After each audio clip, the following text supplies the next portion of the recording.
উচ্চ মাধ্যমিক কেমিস্ট্রির জন্য যদি তোমরা বোর্ড এক্সামিনের কাছ থেকে সাজেস্টিভ কোশ্চেন উত্তরগুলো শুনে নাও তাহলে কেমন হয়। আজকের এই ভিডিওটার জন্য স্পেশাল ভাবে আমি দেবাংশু স্যারকে ধন্যবাদ জানাবো। দেবাংশু স্যারের জন্য এই ভিডিওটা সম্ভবপর হয়েছে। তোমরা অবশ্যই দেবাংশু স্যারের channel bio wizard with Debangshu sir বলে অবশ্যই কিন্তু তোমরা ফলো করবে, সাবস্ক্রাইব করে রাখবে এবং তোমাদের এই ভিডিওটা থেকে কেমিস্ট্রির জন্য ভীষণ উপকার হবে। তো ভিডিওটা মন দিয়ে দেখবার জন্য তোমাদের কাছে অনুরোধ করছি এবং তোমাদেরকে এটাও জানিয়ে রাখি, তোমাদের ক্লাস 12 এবং ক্লাস 11 সেকেন্ড সেম এবং 12 ফোর্থ সেমের জন্য ডেসক্রিপটিভ ইংলিশের কিন্তু ভর্তি চলছে। পুরো ভিডিওটা আমরা প্রথম থেকে শেষ পর্যন্ত দেখি। ফ্রেন্ডলি লার্নিং চ্যানেলের এই ভিডিওটায় আমাকে বা স্যারকে দেখে তোমরা হয়তো অনেকেই অবাক হচ্ছ, তাই না? কিন্তু বলে রাখি, এই ভিডিওটা মিঠুন স্যারের ফ্রেন্ডলি লার্নিং এবং আমার bio wizard Debangshu sir Bangla bio wizard Debangshu sir এই চ্যানেলের উদ্যোগী হচ্ছে। তো কেমিস্ট্রিতে নাম্বারের ঝড় তুলতে গেলে তোমাদের শেষ মুহূর্তে যেগুলো দেখে যেতে হবে, তার জন্য আজকে পেয়ে গেছি আমাদের সাথে হুগলির শ্যামপুর উচ্চ বিদ্যালয়ের অ্যাসিস্ট্যান্ট টিচার শেখ জাহির আব্বাস স্যারকে। তো স্যার তোমাদেরকে বলবেন ক্লাস 12 থার্ড সেমিস্টারে শেষ মুহূর্তে তোমরা যেগুলো দেখে যাবে। স্যার, আপনাকে স্বাগত জানাচ্ছি ফ্রেন্ডলি লার্নিং এবং বায়োইউজার দেবাংশু স্যার বাংলা চ্যানেলের তরফ থেকে। আমিও ফ্রেন্ডলি লার্নিং এবং বায়োইউজার দেবাংশু স্যারকে ধন্যবাদ। আপনার কাছে আমার প্রথমেই অনুরোধ থাকবে যে ক্লাস 12 থার্ড সেমিস্টার, বুঝতেই পারছেন একদম ওদের 16 তারিখে স্যার কেমিস্ট্রি পরীক্ষা। এই যেটুকু আর সময় আছে, তো এই সময়টা স্যার যদিও এখন এমসিকিউ প্যাটার্নের এক্সাম, তবুও স্যার ওরা কোন জায়গাগুলো একটু ভালো করে দেখে যাবে। কারণ অন্যান্য সাবজেক্টের জন্য যেমন বায়োলজিতে স্যার আমি ওদেরকে একটা সাজেস্টিভ এমসিকিউ টাইপের একটা সাজেশন অলরেডি ফ্রেন্ডলি লার্নিং চ্যানেলেও দিয়েছি। তো তোমরা চাইলে সেই ভিডিওটাও দেখে নিতে পারো। বাকিটা আমি কেমিস্ট্রি ব্যাপারটা স্যারকে বলার জন্য অনুরোধ করব। আর ভিডিওটা শুরুর আগে আর একটা কথা বলবো, বায়োলজি সাজেশনের যে পিডিএফটা আমি দিয়েছি সেটা যারা পেতে চাইছো, তো এই ভিডিওর নিচে হোয়াটসঅ্যাপ গ্রুপের লিঙ্ক দেওয়া থাকবে। আগের গ্রুপটা ফুল হয়ে গেছিল, একটা নতুন হোয়াটসঅ্যাপ গ্রুপের লিঙ্ক দেওয়া থাকবে, তো সেখান থেকে তোমরা ফ্রিতে পিডিএফটা পেয়ে যেতে পারো। তোমরা মোটামুটি সবাই যে যার নিজের মতো প্রস্তুতি নিয়েছো। তো আমাদের শেষ মুহূর্তটা কি হয়, শেষ মুহূর্তটা অনেক ক্ষেত্রে রিভিশনের জন্য আমরা কোন কোন পোর্শন গুলোকে একটু জোর দিয়ে যাব, আজকে সেই সমস্ত জায়গাগুলোরই আলোচনা করা হবে। বা বলে যেতে পারো যে পোর্শন গুলো জোর দেব, কেন জোর দেব, কারণ সেই পোর্শন গুলো থেকেই কোশ্চেন আসার সম্ভাবনা সর্বাধিক। অর্থাৎ যেখান থেকে কোশ্চেন আসে, আমি চ্যাপ্টার ধরে ধরে তোমার সেই অঞ্চলগুলোকে তোমাদের একটু বলে যাব, সেইগুলো তোমরা দেখে যাবে, ম্যাক্সিমাম কোশ্চেন ওখান থেকেই পেয়ে যাবে। তো তোমাদের দেখো প্রথমেই যেটা আছে দোবনের ক্ষেত্রে দেখো যেখানে কনসেন্ট্রেশন আছে, প্রথমেই মোলারিটি, নর্মালিটি ইত্যাদি একবার সমীকরণগুলো দেখে যাবে, মোলারিটির সমীকরণ, নর্মালিটির সমীকরণ, ঠিক আছে। এরপরে দেখো এই চ্যাপ্টার থেকে যেটি বেশি জোর দেবে সেটা হচ্ছে ভেপার প্রেসার। ভেপার প্রেসারের ওখানটা করতে গিয়ে তোমরা খুব ভালো করে একটা জিনিসকে খেয়াল করবে, আইডিয়াল সলিউশন, নন আইডিয়াল সলিউশন, এবং কোন ক্ষেত্রে পজিটিভ ডেভিয়েশন হয়, কোন ক্ষেত্রে নেগেটিভ ডেভিয়েশন হয়। তোমাদের এর জন্য দেখো একটু বলে দিচ্ছি, আইডিয়াল সলিউশন, নন আইডিয়াল সলিউশনের ক্ষেত্রে দেখো তোমরা পড়ে নিয়েছো অলরেডি, তবু একবার একটু মনে করে নাও যে যারা রাউল সূত্র মেনে চলে তারা হলো আইডিয়াল সলিউশন, যারা মেনে চলে না তারা হচ্ছে নন আইডিয়াল সলিউশন। নন আইডিয়াল সলিউশন হওয়ার শর্ত কি, তোমার কি হচ্ছে ডেল্টা ভি বা ডেল্টা এইচ তোমার কি হবে, নট ইকুয়াল টু 0 হবে। এদের ক্ষেত্রে দেখো, আর মূল যেটা বেসিক জিনিস, যে নন আইডিয়াল সলিউশনের ক্ষেত্রে যে উপাদানগুলোর মিশ্রণ আমরা করছি, ধরো তোমার ক্ষেত্রে জলের মধ্যে নাইট্রিক অ্যাসিড মেশাচ্ছি, এখন উপাদানগুলোর পৃথকভাবে আন্তঃআণবিক আকর্ষণ বল যদি মিশ্রণে ওদের আন্তঃআণবিক আকর্ষণ বল অপেক্ষা পৃথক হয়, তাহলেই হয় নন আইডিয়াল সলিউশন। এবং এই আকর্ষণ বলটা যদি বেড়ে যায় তাহলে ভেপোরাইজেশনের টেন্ডেন্সি কি হয়ে যায়, কমে যায়, অর্থাৎ বাষ্পচাপ কম হবে। বাষ্পচাপ কম হলেই তোমরা জানো কি হচ্ছে নেগেটিভ ডেভিয়েশন। বাষ্পচাপ কম হলে কি হয়, স্ফুটনাঙ্ক বেশি হয়। মনে রাখবে এর ক্ষেত্রে উচ্চ স্ফুটনাঙ্কের অ্যাজিওট্রপিক মিশ্রণ হয়। ঠিক একইভাবে আন্তঃআণবিক আকর্ষণ বল যদি কমে যায় তাহলে বাষ্পচাপ কি হবে, বেড়ে যাবে। বেড়ে গেলে তোমার কি হচ্ছে, স্ফুটনাঙ্ক কমে যাবে। এদের ক্ষেত্রে নিম্ন স্ফুটনাঙ্কের অ্যাজিওট্রপিক মিশ্রণ হয়। এরপরে দেখো এই চ্যাপ্টারে যেটা খুব ইম্পর্টেন্ট হচ্ছে 4টে প্রপার্টি, কলিগেটিভ প্রপার্টির কি হচ্ছে, তোমার বাষ্পচাপের আপেক্ষিক অবনমন, স্ফুটনাঙ্কের উন্নয়ন, হিমাঙ্কের অবনমন আর অভিস্রাবণ চাপ। সবগুলোরই তোমার কি হচ্ছিল, সূত্রগুলো এবং সমীকরণগুলো দেখবে। এখান থেকে অঙ্ক খুব দেয়, বিশেষত অভিশ্রাবণ চ্যাপ্টার ক্ষেত্রে খুব ভালো করে গুরুত্ব দেবে। অভিশ্রাবণ চ্যাপ্টার ক্ষেত্রে অঙ্ক এবং বেশ কিছু কোশ্চেন দেয়, যে কোশ্চেনগুলো এমনি তোমার অভিশ্রাবণ চাপ এবং ভ্যান টপ সূত্রের ধারণা থাকলেই হবে। ঠিক আছে, তো তোমাদের ক্ষেত্রে দেখো কিছু কিছু ক্ষেত্রে আমি একটা দুটো অঙ্ক বা প্রবলেম দেখিয়ে দেবো। যেমন ধরো যে জায়গাগুলো ছেলেরা একটু ঘাবড়ে যায় সেরকম একটা প্রবলেম। যেমন ধরো তোমাদেরই একটা প্রবলেম দেখাচ্ছি, খুব সোজা ভাবে আমরা কিভাবে প্রবলেমটা করতে পারবো। দেখো এই প্রবলেমটা তোমাদের জন্য আমি দেখে রেখেছিলাম যে এটা বলবো, কারণ এইরকম কোশ্চেন দেখলে অনেক ক্ষেত্রেই ঘাবড়ে যায়। তো প্রবলেমটা দেখো তোমাদের বলছি, যে বলেছে প্রবলেমটা এরকম যে 5.25% একটি, আমি ছোট করে লিখছি, একটি দ্রবণ একটা নির্দিষ্ট দাবকে 1.5% ইউরিয়া দ্রবণের সঙ্গে আইসোটনিক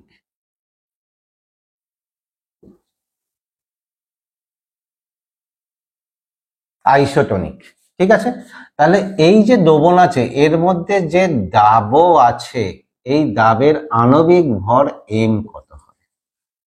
এখন দেখো আইসোটনিকের ক্ষেত্রে আমি এখানেই যদি ছোট করে দেখাই, যদি এর আমি অভিশ্রাবণ চাপ পাই 1 ধরি তাহলে পাই 1 সমান C1RT, এর যদি অভিশ্রাবণ চাপ পাই 2 ধরি তাহলে C2RT। এখন দেখো সব থেকে সমস্যা হচ্ছে এই পার্সেন্টেজ থাকলেই দেখবে অনেক ছেলে মেয়ে তোমার কি হয়ে যায়, ঘাবড়ে যায়। ঠিক আছে, কিন্তু এখান থেকে দেখো অভিশ্রাবণ এই আইসোটনিক হওয়ার শর্তটা কি, পাই 1 সমান হবে কত, পাই 2। তাহলে এখান থেকে দেখতে পাচ্ছ কি হবে, C1 সমান হবে C2। এই পর্যন্ত ক্যালকুলেশনের ক্ষেত্রে অনেক ক্ষেত্রে সমস্যা। তো এখানে দেখো C1টা মোলার গাঢ়ত্ব আমি একটা দেখাচ্ছি, দেখো C সমান তোমার কি হচ্ছে W2 into 1000 by M2 into V, এইটা সমান হচ্ছে দেখো কত, N। বাকি ভ্যালুটা সেম, তাহলে তোমার কি হবে, এর ক্ষেত্রে মনে রাখবে এইটা সমান কত, দ্যাট ইজ M। তাহলে এটা যদি হয় তোমার কি হবে, N1 সমান N2 হবে। এবার সহজে করে দাও, N1 সমান কত, 5.25 গ্রাম আছে সেম অ্যামাউন্টে, তাহলে এর আণবিক ভর বাই ইউরিয়া কত আছে 1.5 বাই M। আচ্ছা ইউরিয়ার এমটা আমি একদম বসিয়ে দিচ্ছি 60। এটা ক্যালকুলেশন করো, ক্যালকুলেশন করলে মোটামুটি ধরো M আসবে 210। তাহলে দেখো এই পার্সেন্টেজ যেটা দেখে তোমরা ঘাবড়ে যাচ্ছে না, শুধু অঙ্কটা করতে হবে এখান থেকে, N1 সমান N2 বসিয়ে দিলে এইটুকু করলে তোমার প্রবলেমটা সলভ হয়ে যাচ্ছে।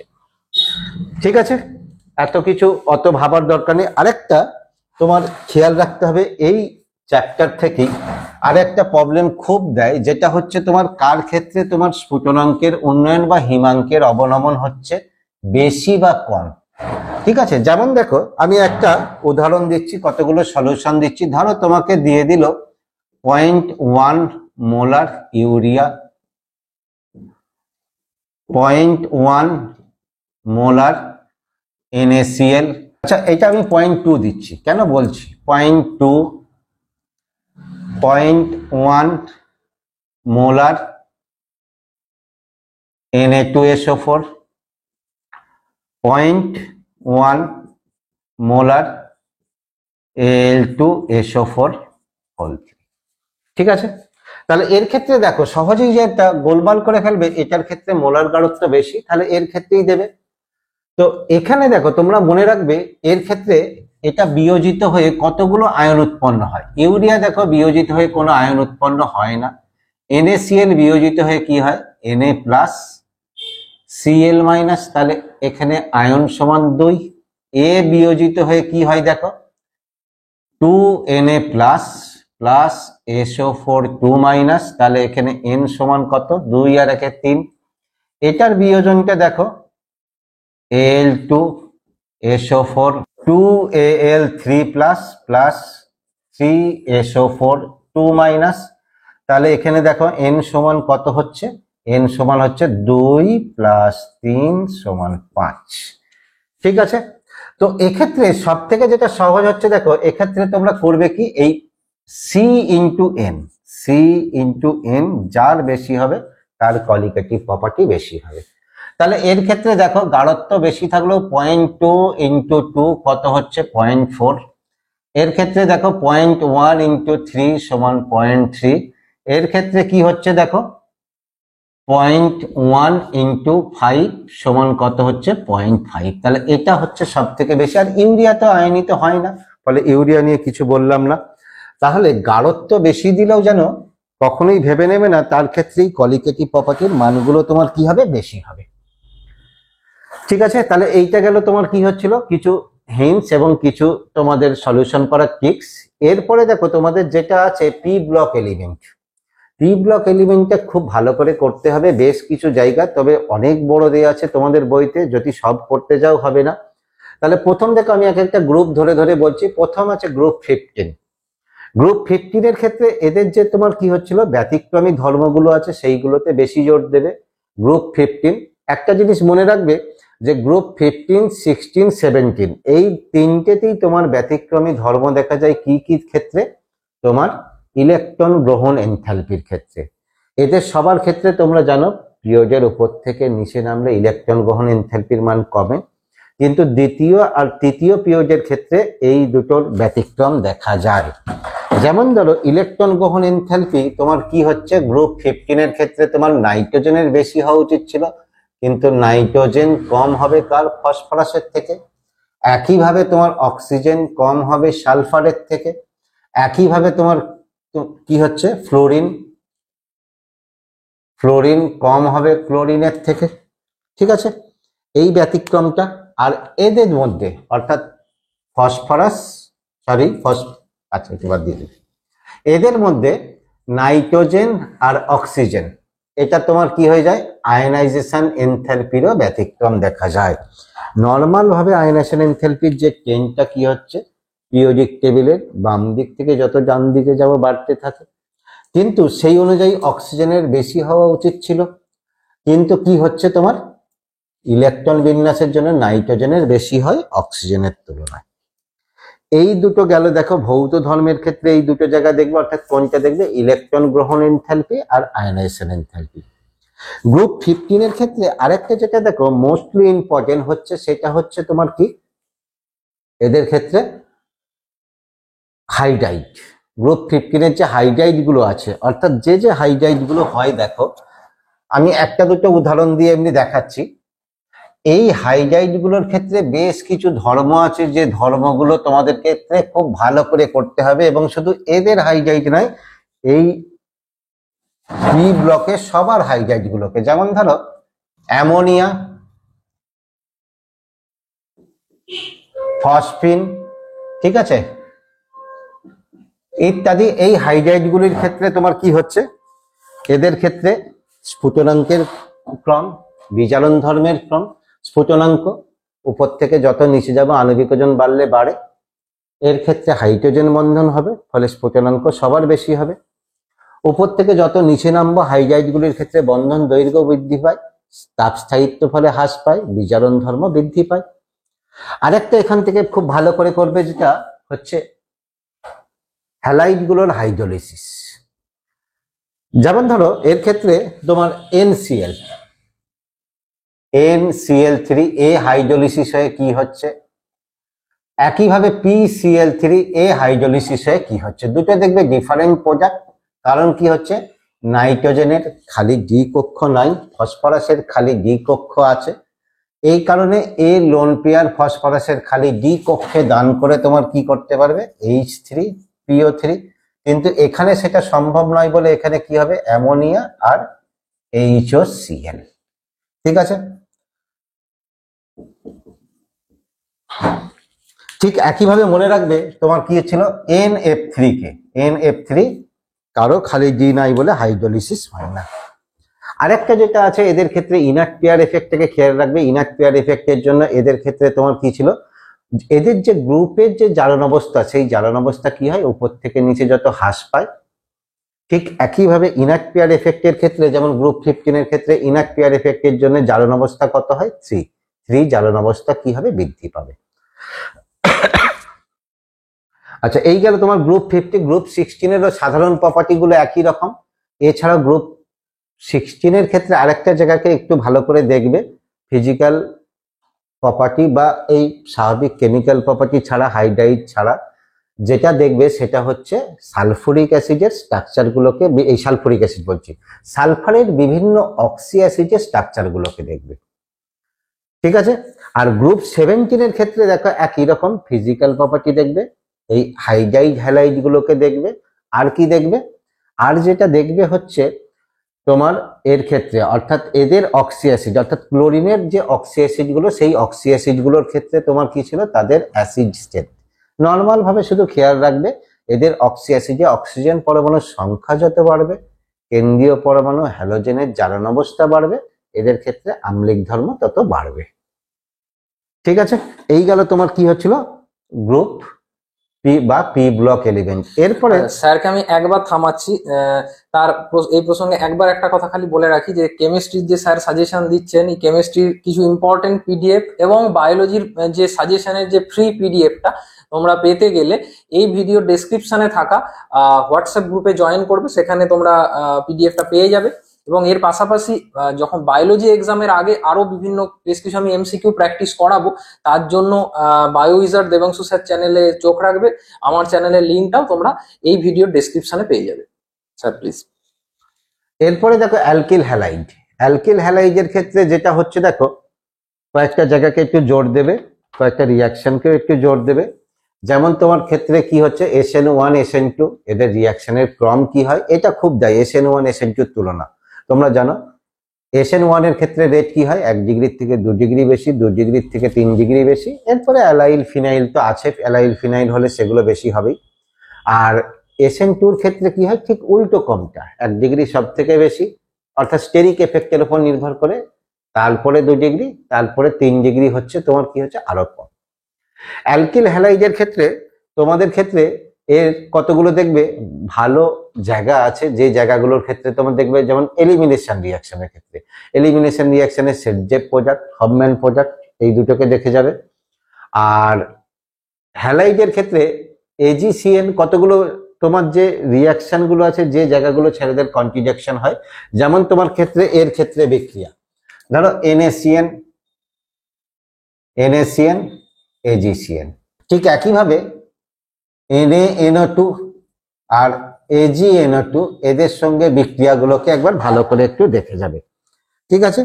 এই গেল তোমার দেখো অ্যালকিল হ্যালাইডের ক্ষেত্রে। এরপরে তোমার আসছি অ্যালকোহল আর ইথার।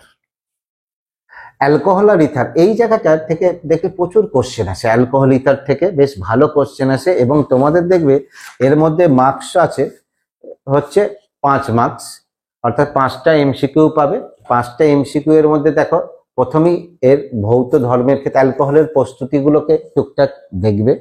অ্যালকোহলের প্রস্তুতির মধ্যে তোমরা যেটাকে বেশি দেখবে সেটা হচ্ছে তোমার এর ক্ষেত্রে, যেটা অ্যালকিল হ্যালাইডের ক্ষেত্রে তোমরা দেখেছো, অ্যালকিল হ্যালাইড থেকে অ্যালকোহলের যে প্রস্তুতিগুলো আছে। আর যেটা দেখবে দেখো, আর যেটা তোমার অ্যালকিনের মধ্যে বিভিন্ন জল সংযোগ হয়ে, অর্থাৎ মার্কনিকফ, অ্যান্টি মার্কনিকফ, তার ক্ষেত্রে মার্কনিকফ হয়। একটা জিনিস তোমাদের একটু বলে দিই, সালফুরিক অ্যাসিড হিট, অর্থাৎ সালফুরিক অ্যাসিডের জলীয় দ্রবণার তাপ দিলে তোমার মার্কনিকফ হয়, রিঅ্যারেঞ্জমেন্ট হয়। ঠিক আছে। অক্সি মার্কিউরেশন, ডিঅক্সি মার্কিউরেশনের ক্ষেত্রে তোমার মার্কনিকফ হয়, কিন্তু কোনো রিঅ্যারেঞ্জমেন্ট হয় না। আর তোর কি হচ্ছে, তোমার কি হচ্ছে, হাইড্রোবোরেশনের ক্ষেত্রে তোমার কি হয়, অ্যান্টি মার্কনিকফ হয়। ঠিক আছে, এই জায়গাটা খেয়াল করবে। আর যেটা তোমার থাকলো দেখো, অ্যালকোহলের ক্ষেত্রে ফেনলের কতগুলো জিনিসকে তোমাদের একটু জোর দিতে হবে, যে ফেনলের প্রস্তুতির ক্ষেত্রে তোমরা এটা খুব সিম্পল, ফেনলের সাবস্টিটিউশন দ্বারা হয় না, তোমার কি হচ্ছিল, বিভিন্ন ক্ষেত্রে তোমার কি হচ্ছিল, নিউক্লিওফিলিক অ্যাডিশন দ্বারা তোমার ফেনল প্রস্তুত করা হয়। আর ফেনলের ক্ষেত্রে কতগুলো রিয়াকশন আছে, শেষের দিকে যে রিয়াকশন গুলো ফেনলের আছে, ফেনলের ক্ষেত্রে কয়েকটা দেখো, ফেনলের যেগুলো নেম রিয়াকশন আছে, ক্লেজেন স্মিথ রিয়াকশন ইত্যাদি ইত্যাদি, এরকম নেম রিয়াকশন যে কটা আছে দেখবে 2-4টে আছে, ওই জায়গাটা একটু দেখবে। আর তোমার এরপরে দেখো আচ্ছা ইথারের ক্ষেত্রে দুটো জিনিস ভালো করে করে যাবে। একটা হচ্ছে তোমার কি ছিল, ইথারের প্রস্তুতির ক্ষেত্রে উইলিয়ামসন বিক্রিয়ার সুবিধা কি হচ্ছিল, সরল এবং মিশ্র উভয় ইথার প্রস্তুত করতেই এটা আমরা ব্যবহার করি। এছাড়া দেখো ইথারের যে রিয়াকশন গুলো, সেই রিয়াকশনের মধ্যে যেহেতু তোমার ইথার হচ্ছে একটা বেস, অ্যাসিডের সঙ্গে রিয়াক্ট করে, এইটা একটা খেয়াল রাখবে। আর একটা খেয়াল রাখবে এই চায়ের সঙ্গে যে বিক্রিয়াগুলো হয় সেই বিক্রিয়াগুলোকে খেয়াল রাখবে। আমাদের একটা প্রবলেম করে একটু কনসেপ্টটা আমি করে দিই। এরকম একটা প্রবলেম তোমরা বিভিন্ন এটা এতে পেয়ে যাবে বইতে। প্রবলেমটা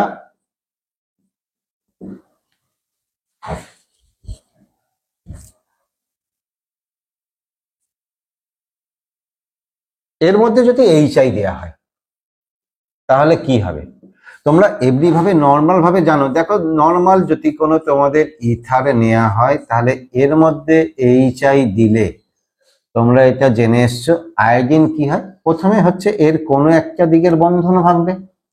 আয়োডিন কি হয়, যেটা ছোট গ্রুপ তার সঙ্গে যুক্ত হবে SN2 রিয়াকশন, অর্থাৎ তাহলে মিথাইলের সঙ্গে আয়োডিন যুক্ত হলে কি হয়ে গেল, মিথাইল আয়োডাইড। আর এই জায়গাটা ভাঙলো তাহলে কি হলো, ইথানল। এটা যে কোনো ক্ষেত্রে হবে এরকম, সরল থাকলে তো কোনো ব্যাপার নয় মিশ্র ইথারের ক্ষেত্রে। তবে কতগুলো জিনিস খেয়াল রাখবে, যদি টারশিয়ারি গ্রুপ থাকে তখন কিন্তু আর SN2 হবে না। টারশিয়ারি গ্রুপ থাকলে তোমার কি হবে, SN1 রিয়াকশন হবে এবং আয়োডিন যুক্ত হবে কার সঙ্গে, এই টারশিয়ারি গ্রুপের সঙ্গে। তাহলে কি হচ্ছে, CH3I প্লাস অপরটা অ্যালকোহল। ঠিক একইভাবে আরেকটা জিনিস খেয়াল রাখবে, কোনো যদি অ্যারোমেটিক ইথার থাকে তাহলে রেজোনেন্সের কারণে এই বন্ধনটা ভাঙে না, ফলে এই জায়গাটা ভাঙবে। অর্থাৎ সর্বদা কি হবে, ফেনলের বা ওর কোনো ডেরিভেটিভ উৎপন্ন হবে। যেমন এখানে দেখো HI দিলে কি হতো, HI দিলে ফেনল আর তোমার কি হচ্ছিল, মিথাইল আয়োডাইড। তাহলে এখানে দেখো এইটা অ্যারোমেটিক গ্রুপের সঙ্গে যুক্ত, এটা ভাঙবে না, এই জায়গাটা ভাঙবে। এইখানটা খেয়াল করো, এইখানটা যদি কার্বোক্যাটায়ন হয় তাহলে কি হবে, এর সঙ্গে রেজোনেন্স যাবে, ফলে এই জায়গাটা ভাঙবে। তাহলে মূল যে যৌগটা উৎপন্ন হবে সেটা দেখো, এই OH, এদিকটা কি হয়ে গেল, এদিকটা হয়ে যাবে মিথানল, আর এখানটা তোমার কি হয়ে যাবে, ইথাইল আয়োডাইড। ঠিক আছে, এই গেল তোমার কি হচ্ছিল ইথারের ক্ষেত্রে। স্যার খুব সুন্দরভাবে বোঝাচ্ছেন, মানে বহু বছর আগে, ধরো এখন তো শুধু মাথায় আমার বায়োলজি আছে, তো বহু বছর আগে এই জিনিসগুলো পড়েছিলাম কেমিস্ট্রিতে। তো স্যার পড়ানোর সাথে সাথে আমি মন দিয়ে দেখছিলাম, আমারও মনে পড়ে যাচ্ছে। মানে তোমরা এইগুলো ভালো করে করে যাও, আমার মতে বিরাট ভাবে তোমরা উপকৃত হবে স্যার। বাকিটা এরপরে দেখো তোমাদের আর দুটো চ্যাপ্টার আছে, একটা হচ্ছে বায়োমলিকুলসটার ক্ষেত্রে দেখো, বায়োমলিকুলসটার ক্ষেত্রে প্রথম যেটা আছে হচ্ছে কার্বোহাইড্রেট, গ্লুকোজ, ফ্রুক্টোজ, সেরকম কিছু নাই। এর মধ্যে দেখো কোন কোন জায়গাটা দেখবে গ্লুকোজের যে রিয়াকশন গুলো দিয়ে তোমার গ্লুকোজের স্ট্রাকচার ব্যাখ্যা করছে। অর্থাৎ তোমার কি হচ্ছিল দেখো, অর্থাৎ সোডিয়াম অ্যামালগাম দ্বারা বিজারণ করে তোমার কি হচ্ছিল, সরবিটাল পাচ্ছি, বা ব্রোমিন ওয়াটার দ্বারা জারণ করে তোমার কি হচ্ছে রে, গ্লুকোনিক অ্যাসিড পাচ্ছি। এর ফলে আমরা ওর যে গ্লুকোজের যে স্ট্রাকচার ব্যাখ্যা করতে পারছি, অর্থাৎ সরল শৃঙ্খলে যুক্ত গ্লুকোজে একটা অ্যালডিহাইড মূলক যুক্ত আছে, এই কটা 4-5টা রিয়াকশন আছে, এই রিয়াকশনটা করবে। আর এর ক্ষেত্রে তোমার কি হচ্ছিল দেখো, বিজারক সুগার, অবিজারক সুগার, এটা খুব সোজা। বিজারক সুগারটা ক্ষেত্রে কি হয়, যারা ফেলিং টলেনকে বিজারণ করতে পারে তারা বিজারক সুগার। হ্যাঁ, এক্ষেত্রে আরেকটা জিনিস মনে রাখবে, যে তোমার ক্ষেত্রে যেগুলো তোমার কি ছিল, ডাইস্যাকারাইড আছে, ডাইস্যাকারাইডের মধ্যে তোমার কোনটা বিজারক সুগার। ডাইস্যাকারাইডের ক্ষেত্রে একমাত্র মনে রাখবে তোমার কি ছিল, সুক্রোজ হচ্ছে অবিজারক সুগার, বাকি দুটো বিজারক সুগার। আর এদের ক্ষেত্রে আদ্য বিশ্লেষণ করলে কি হয়, যেমন সুক্রোজকে আদ্য বিশ্লেষণ করলে 1 মোল গ্লুকোজ 1 মোল ফ্রুক্টোজ উৎপন্ন হয়, এই জায়গাটা। আর একটা মিউটা রোটেশনটাকে একবার দেখে যাবে যদি কোনো কিছু এখান থেকে কোশ্চেন দেয়, কিন্তু অন্য যেগুলো বললাম সেখান থেকে দেওয়ার সম্ভাবনা বেশি। তারপরে দেখো তোমাদের আছে হচ্ছে তোমার প্রোটিনের ক্ষেত্রে, তোমাদের প্রোটিনের স্ট্রাকচারের ক্ষেত্রে কোশ্চেন দেওয়ার সম্ভাবনা কম, বেশিরভাগই তোমার দেবে হচ্ছে অ্যামাইনো অ্যাসিড থেকে। অ্যামাইনো অ্যাসিড, আম্লিক অ্যামাইনো অ্যাসিড নাকি, ক্ষারীয় অ্যামাইনো অ্যাসিড নাকি, আর পেপটাইড বন্ধন। ঠিক আছে, পেপটাইড বন্ধনটা তোমরা জানো, যেখানে দুটো অ্যামাইনো অ্যাসিডের, একটা কার্বক্সিলিক মূলক অপরটার NH2 মূলক পরস্পরের সঙ্গে যুক্ত হয়ে গিয়ে যে এই যে বন্ডটা উৎপন্ন হয়।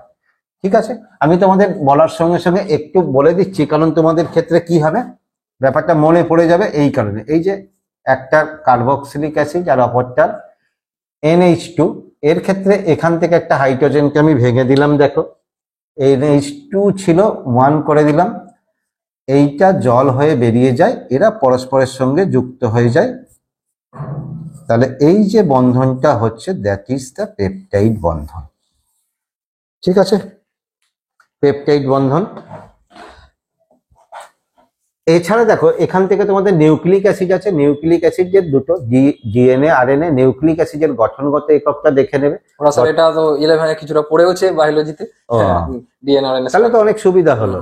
ঠিক আছে, নিউক্লিক অ্যাসিডের তোমার কি ছিল, নিউক্লিওটাইডের পলিমার, তোমার DNA RNA তে কি থাকে, আর নিউক্লিক অ্যাসিডটা কার পলিমার, আর নিউক্লিক অ্যাসিডের কাজগুলো কি। আর তোমার আরেকটা চ্যাপ্টার রয়েছে যেখান থেকে তোমাদের 4 নম্বরের কোশ্চেন আসবে, সেটা হচ্ছে পলিমার। পলিমারের দেখো বেসিক কতগুলো জায়গা আছে, একটু ভালো করে দেখে যাবে। প্রথম হচ্ছে গঠনগত একক, পুনরাবৃত্তি একক, এই জায়গাটা দেখে যাবে।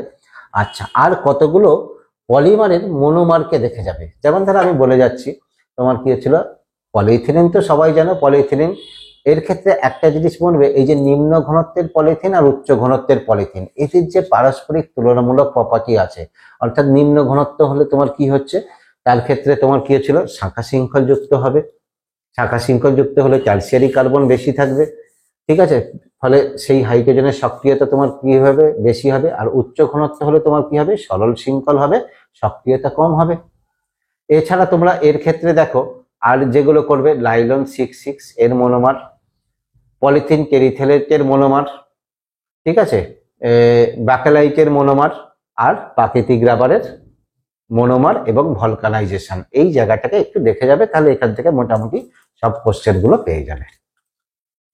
তো স্যার অসংখ্য ধন্যবাদ আপনাকে স্যার। তাহলে স্যার যেগুলো বললেন তোমরা শুনলে, এছাড়াও মানে স্যারের কথা শুনে আমি আবারও বলছি, আগে আমি আমার 11-এর ছাত্রছাত্রীদের বলেছিলাম যে 11-এর যে বায়োমলিকুলস চ্যাপ্টারটা তোমরা একটু ভালো করে পড়ে রাখলে ক্লাস 12-এর কেমিস্ট্রিতে স্যার ওদের অনেকটাই উপকার হয়। মানে আমি ওটা আমার ছাত্রছাত্রীদের বলে থাকি আর কি, কারণ এটা তো বায়োলজি আর কেমিস্ট্রি বলে বিশেষ এই চ্যাপ্টারটা অনেকটাই একই বলতে পারো। তো যাই হোক, স্যার যেগুলো বললেন তোমরা সেগুলো আশা করি লিখে নিয়েছো। এর বাইরেও স্যার কিছু PDF দেবেন, আর বা বায়োলজি রিলেটেড যে যে PDF গুলো দরকার তোমাদের সাজেশনে, সেগুলো পেতে এই ভিডিওর ডেসক্রিপশনে থাকা হোয়াটসঅ্যাপ গ্রুপে তোমরা জয়েন করো। আর স্যারের আরো কিছু কিছু ক্লাস বা বায়োলজির টপিক ওয়াইজ ক্লাস আমার ওই বায়ো উইজার্ড দেবাংশু স্যার চ্যানেলে আছে, তার লিঙ্কও ডেসক্রিপশন থেকে তোমরা পেয়ে যাবে, সেখানে তোমরা দেখতে পারো। তোমাদের পরীক্ষা খুব ভালো হোক। স্যার আপনাকে আবারও একবার ধন্যবাদ জানাই ফ্রেন্ডলি লার্নিং এবং বায়ো উইজার্ড দেবাংশু স্যার দুটো চ্যানেলের পক্ষ থেকে। আমিও ধন্যবাদ তোমাদের।